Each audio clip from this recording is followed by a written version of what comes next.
VOA News. I'm Christopher Cruz reporting. At least 150 people have been killed in 24 hours of clashes in the Yemeni port city of Hodeida, medics said Monday, as Britain's top diplomat visited the Gulf trying to boost international calls for a ceasefire. A Hodeida resident reported an ebb in fighting around the city by Monday evening, but UN Secretary General António Guterres warned of a possible catastrophic situation if the port is destroyed. Government loyalists, supported by a Saudi-led coalition, are fighting to oust the Iran-backed Houthi rebels from the strategic Red Sea city, whose docks are a lifeline to 14 million Yemenis at risk of starvation. Palestinians have fired dozens of rockets at southern Israel. Israel has responded with airstrikes on Gaza a day after deadly clashes on the Israel-Gaza border. Afghan officials say at least 6 people were killed in a suicide bomb blast near a checkpost in front of a high school in central Kabul on Monday. Islamic State's Afghan affiliate known as IS Khorasan province claimed responsibility for the attack.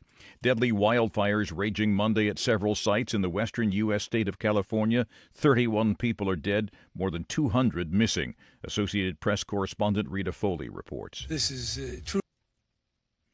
In the vast state along the Pacific Ocean, officials said that 150,000 residents have been displaced as high winds and tinder-dry conditions have helped fuel blazes that have torched more than 1,000 square kilometers of forest lands, residential communities, and business districts. 29 of the deaths happened in a Northern California fire that destroyed the town of Paradise. That fire is still only 25% contained. This is VOA News.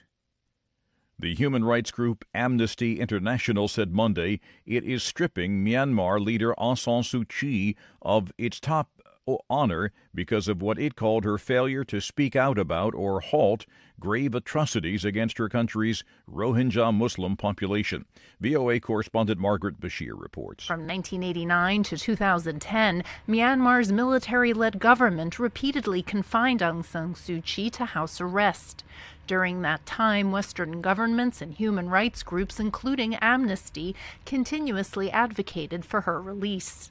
But since becoming the country's de facto civilian leader in April 2016, Aung San Suu Kyi and her administration have failed to condemn or try to stop atrocities perpetrated by the military against minority Rohingya residents in Rakhine State. Canadian Prime Minister Justin Trudeau confirming that his country has heard a recording provided by Turkey of the death of Saudi journalist Jamal Khashoggi. On Saturday, Turkey's leader said he'd given recordings of the killing to some countries.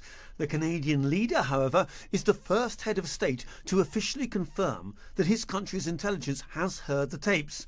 But he told reporters in Paris that he personally had not heard the recordings and he didn't divulge any of the content. Associated Press correspondent Charles de Ledesma. The man who created Spider-Man, the Incredible Hulk, Black Panther, and the X-Men has died. Marvel Comics artist Stan Lee passed away in Los Angeles at the age of 95.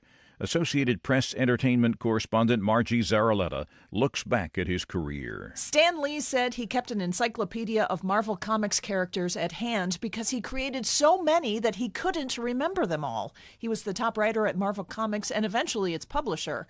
Lee was also the king of the cameo. He appeared in hundreds of Marvel films, TV shows, video games, and even the comics themselves. He joked in a 2007 Associated Press interview he should get an award just for that. I'm hoping that eventually the Academy will have a category for Best Cameo of the Year. Lee also published several books, including The Superhero Women in 1977 and How to Draw Comics the Marvel Way the following year.